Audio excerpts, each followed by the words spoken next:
Good afternoon, hello, and welcome to the OMNI Coalition News Show, also known as TOCNS, TOCNS. This show is an amalgam of strange, weird, bizarre, off-the-wall, and otherwise things you don't normally see anymore from most news sources these days. During a time of political overabundance and divisiveness, we present you with more unifying topics to discuss, for the most part. For links to those articles and music and anything else potentially interesting, check the underbar in the description below. Anyway, I am Eozander, and today is Woden's Day, also known as Odin's Day, also known as Wednesday, November 2nd, 2022. So let's get into the news, shall we, today? Of course. Starting us off in Rebel News. And I've discovered that I have gotten this source from Little Miss Grimm, so thank you yet again. You see here, Liberals spent $411 million on mandatory random COVID testing for air travelers. Good Lord. Four Ontario-based companies and another for Quebec received federal contracts totaling $411,402,000 though the contracts were signed on different dates.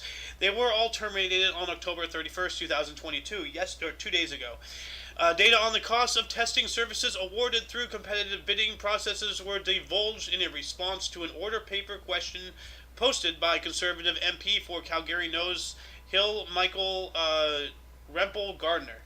Okay, so I'm guessing that's something to do with some kind of a political something or other. Anyway, this is insanity. Like, all that money on all that crap.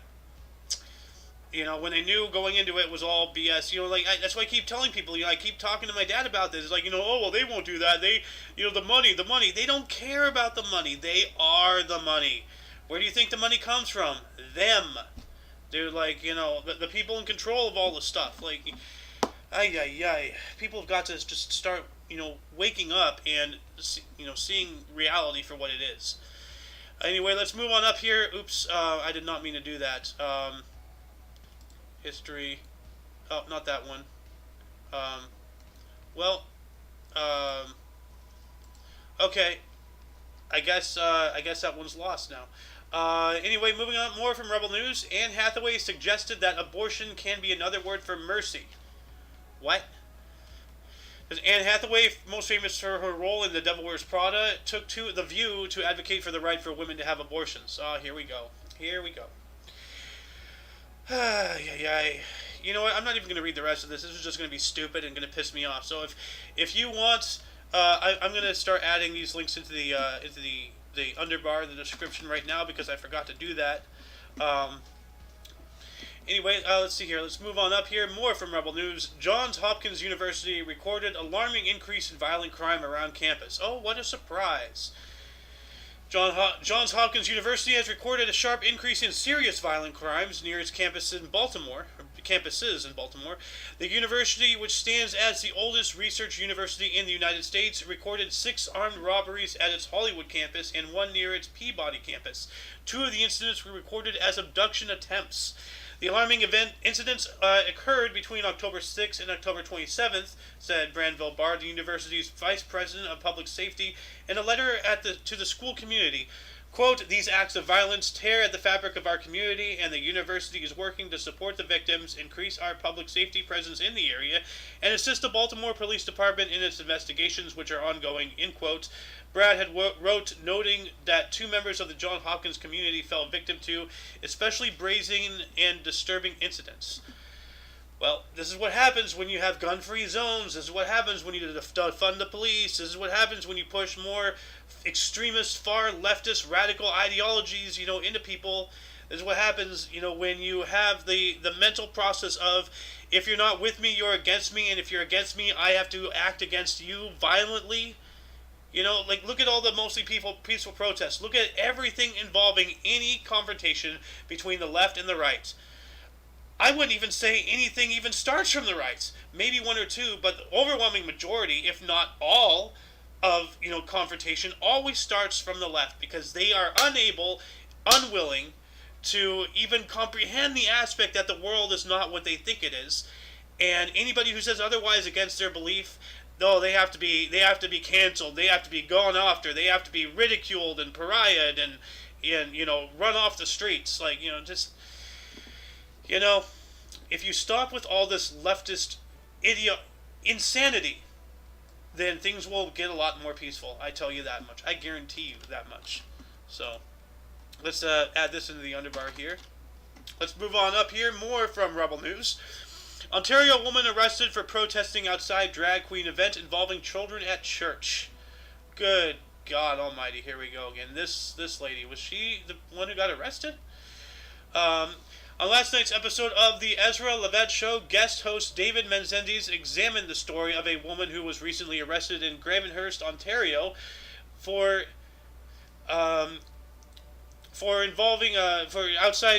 protesting outside of a church that was hosting a drag queen event involving children. As police confronted the woman, she can be heard on video saying, quote, "I am protesting grown adults who want to dress in lingerie and dance around children. We have a whole country, a whole nation filled with children who do not know whether they are boys or girls because of activists like this, and it is up to us adults to stand up and protect these children," end quote. David Menzies commented on the incident saying, quote, "There's plenty of blame to go around when it comes to a church reimagining itself as a strip club. For instance, what sort of parent would be okay bringing elementary school-aged children to such a venue in the first place? I mean, where's the Children's Aid Society when you really need them?" End quote. For lack of repeating what it was I just said on the previous article, like, this is what happens when you have all of this lunacy, now churches aren't safe. Like, you guys wanted safe spaces, okay, where's my safe space? Okay, I'm going to start advocating for that. But let's move on up here from Oddity Central. Every year, thousands of Australian parrots drop out of the sky, and scientists still don't know why. Well, that happens worldwide, actually. Kind of frightening when it happens. Lorikeet paralysis syndrome, or LPS, is a seasonal disease that occurs every year between October and June, causing lorikeets to drop out of the sky and become unable to move. Ornithologists and veterinarians have known about lorikeet paralysis syndrome for many years now, but despite their best efforts, the cause of the disease has remained a mystery. That it is particularly alarming because the disease affects thousands of birds every year and proves fatal to many of them, rendering them unable to feed or escape predators. Cases of LPS have been reported in Australia since 1970, and although scientists have been able to eliminate some probable causes, they still don't know what causes it. So, yeah, as I said, things like this happen all over the world. Just look up birds falling from the sky, and a lot of conspiracies have stemmed out of that, and involving electromagnetic things, possibly the whole thing with HARP. That's since been shut down, but there's dozens of those facilities all over the world. I don't know what's happening, but if I was religious, I would say these are the end times. Go check out Jason A. YouTube channel. It's more of a religious standing type thing, but he's covered this bird stuff. Anyway, let's move on up here.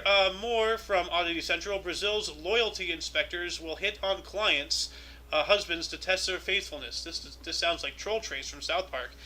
A new online profession is making news headlines in Brazil. Attractive women will attempt to seduce clients' husbands and then provide proof of their faithfulness.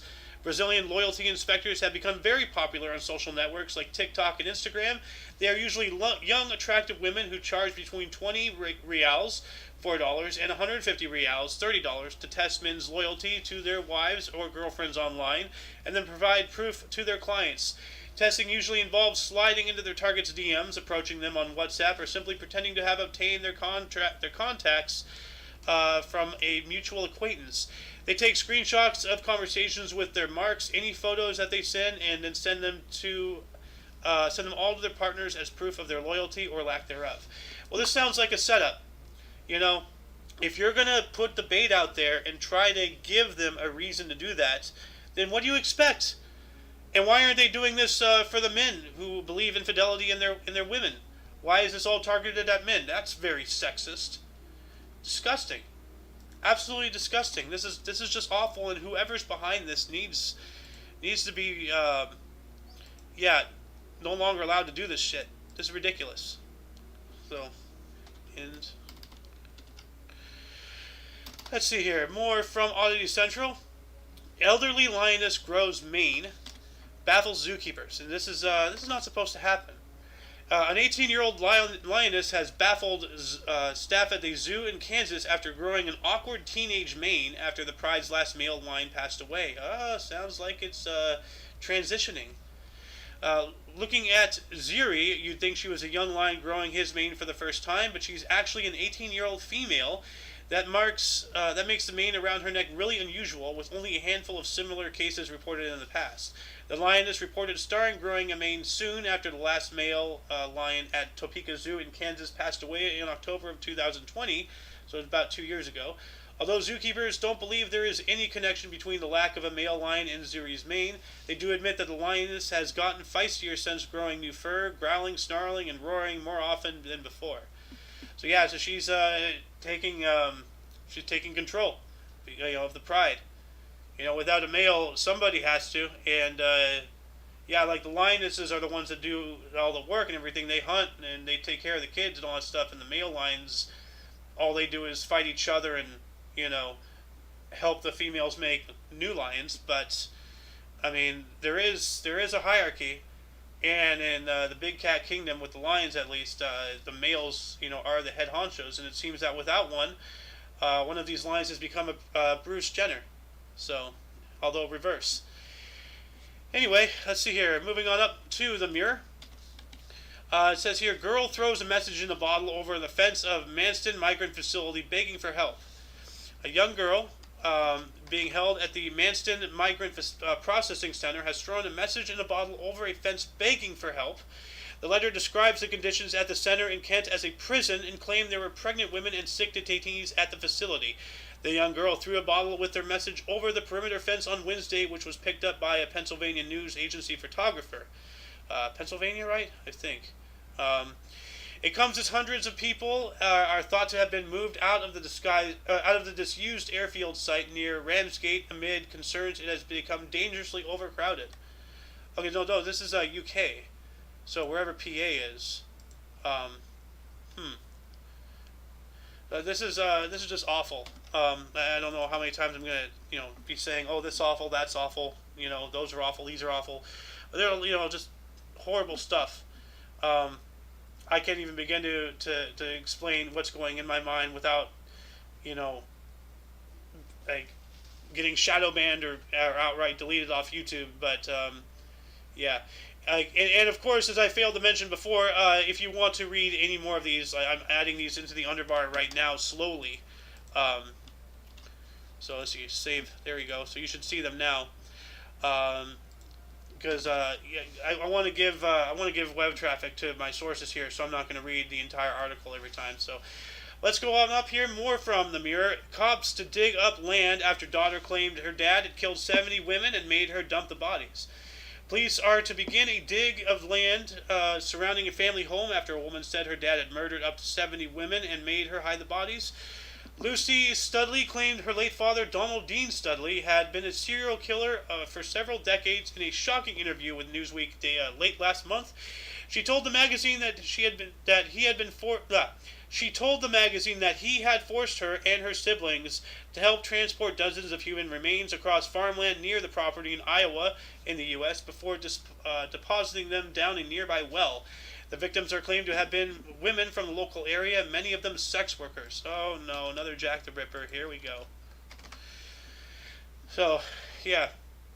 Of course, as I said, for further reading, go to the source.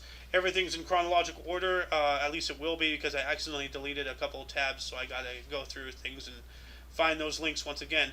But yeah.